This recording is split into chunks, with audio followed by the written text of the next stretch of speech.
What's up, y'all? It's Monday. We're out here at House of 1,000 Curves. As you can see, our steel fabricator's on site, which is great news. We have our sky track here because we need to lift all of these massive steel beams up into the house. We've had a delay because we had some back and forth with our structural engineer on some on-site conditions versus what was on the plan. We got all that figured out. We're ready to get this going. There is a bunch of problem solving we're gonna have to do, and the first problem is a beautiful steel beam surprise that we did not know was there when we ripped off the back of the house. There's supposed to be a steel post at the bottom level going all the way up to the 3rd story. That goes right in between the window and the garage, intersecting that steel beam. We need to problem solve with our structural engineer on how that's gonna happen. What we're hoping will happen is we can put a steel post below and above with some steel stiffeners on the sides. I'm hoping they'll go for it. We're gonna figure all this out. This week's gonna be busy. Once we get structural steel done, we're moving on to framing and we're gonna knock this puppy out. Watching structural steel go down never ceases to amaze me. We're using a 50-foot telescopic sky track to lift beams upwards of 5 to 10,000 pounds, 40 feet in the air. As you can see, the guys are installing our steel base plates, which they then tack weld our steel posts to. We'll finish off those welds later. Now, earlier in my career, I daydreamed of moments like this. Installs like this were equally amazing and intimidating. It is an absolutely wonderful feeling to be able to do this day in and day out. I want to stress, it's extremely important that you have the right team to do this work, and like anything else, it's not as daunting as it seems. But I really want to stress, I could not do this without my incredible team. Each and every one of these amazing human beings breaks their backs day in and day out, and they do their work to perfection. Now, day one, that's a wrap. We covered a lot of ground. We're gonna hit it even harder on day 2. What's up, y'all? It's Tuesday. We're back at House of 1,000 Curves. As you can see, just in this short time from yesterday to today, a lot has happened. So we got our massive steel beams up. Look at these huge posts going all the way. This will be the 1st level porch, and then this will be the upper level porch. So there's gonna be covered space even above that. We have some huge cross members there. We got the auto iron team here on these scissor lifts, and they are working high off the ground. I hate heights.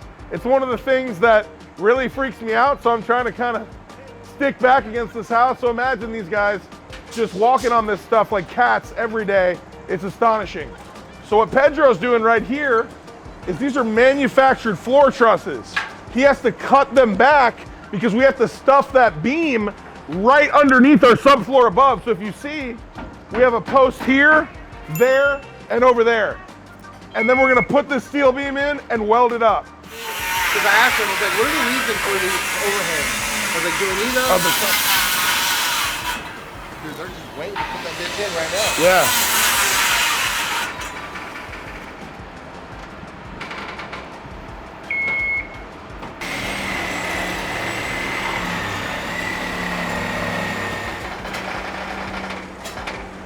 I mean, look at how high that is. That's gotta be 30 feet tall.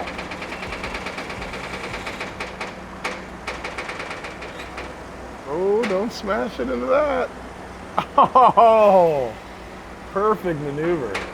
We got a little bit of an issue here. Our subfloor is bowing. So over there, it's about an inch too low to get this end of the beam in. So what we're gonna have to do is get some jacks and try to jack up this area to get that inch to put that beam under. If that's not gonna work, we might use the machine to pull up on it a little as well. So this is gonna be a little tricky, but it's nothing we can't handle. All right, so this is critical right here. So we have this jack down here on the floor. It works just like a car jack. So what we do, Pedro found a truss right there to lay down because we want a strong spot. This could shoot through the bottom of the floor if it's just on plywood, right? So we're gonna put a 2x6 on top of that jack up to the point, which is right about there. That's about an inch low. So we're gonna jack that up just enough to get that beam under and sit flush on that column. On that side, we're already good, which is great. So now We just need to raise this up and hopefully it fits in just like a glove. Well, we're still not there. Might have to just try to cut back some of the subfloor, maybe jack it up a little more, but you don't want to force it. That's definitely what you don't want to do. This is all about just a little heat here, a little ice there, a little movement, you know? Get it to fit in just like a glove. Not too much, not too little. This just goes to show, remodels, they're difficult. If this was new construction, we would have gotten all this steel up first and just framed right up next to it. We're cutting plywood up there, we're jacking this up, we're just trying any way that we can to make this work. We will make it work and we always do, but there's a lot of trial and error that goes into it sometimes.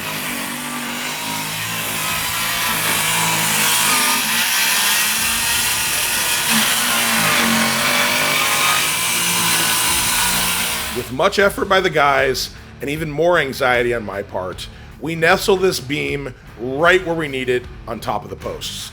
Now, we only tack weld at this stage instead of full weld because we want to make those adjustments. Make sure the beam is sitting perfectly flush right down the middle of the posts. Make sure also we're correcting width-wise, right? So once they tack weld, we can still make all these adjustments and then we'll go ahead and set the full welds.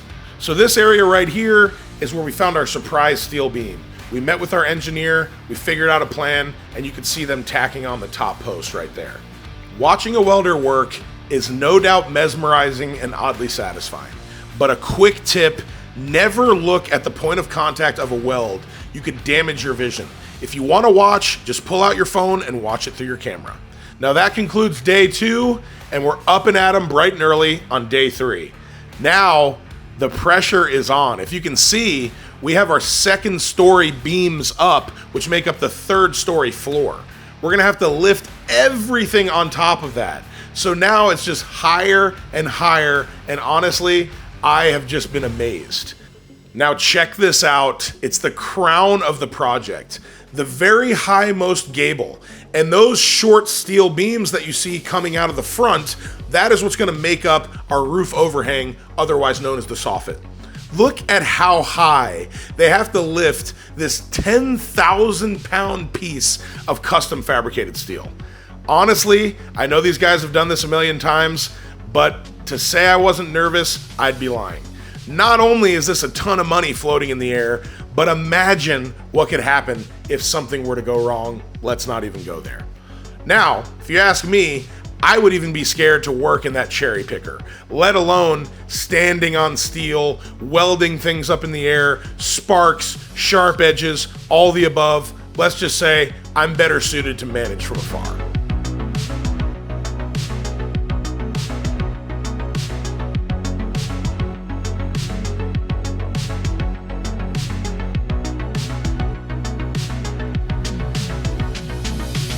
As you can see behind me, we have an office building built on the back of an early 1900s house. What a phenomenon. Absolutely bonkers. Auto iron has been crushing it. We've made tons of progress, but now we're at a point where if you see, they got the gable up there. That's where our new roof line's gonna be. All of that is so tall that now that piece of steel at the top is leaning about 3 inches.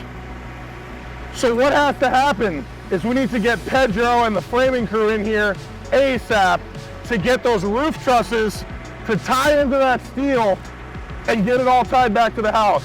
So for right now, we're gonna tether it back to the house with some heavy duty ratchet straps. In all reality, this is holding, but we wanna make sure that it has some support back to the house until we can get those trusses, which are right here, installed and really secured back to the house as soon as we can. All right, we're at a point now where, I trust these steel guys with obviously this structure. It's a massive investment on my part, on my homeowner's part. We're getting the engineer out here. But here's the thing, we're putting stucco all over this structure. Stucco easily cracks. Just micro movement in this structure is going to cause cracks in all of our stucco, potentially our drywall inside, right? We cannot have that. I want to add some more steel supports, tying this front structure back into the steel on the house. So we're having the engineer come out here. He's going to look at it. We have some extra beams on site that we can get it done. We're getting the engineer out here. We're going to figure it out. All right, teamwork at its finest. We got Otto Iron out here, our structural engineer, and myself, just doing a little tag teaming, some brainstorming. We came up with a plan to add some more steel that ties back to this front piece, back to the steel in the main house. I think we have a really good plan. It's equitable, nothing crazy, but we're just being a little overprotective, overcautious, and I'd rather be safe than sorry.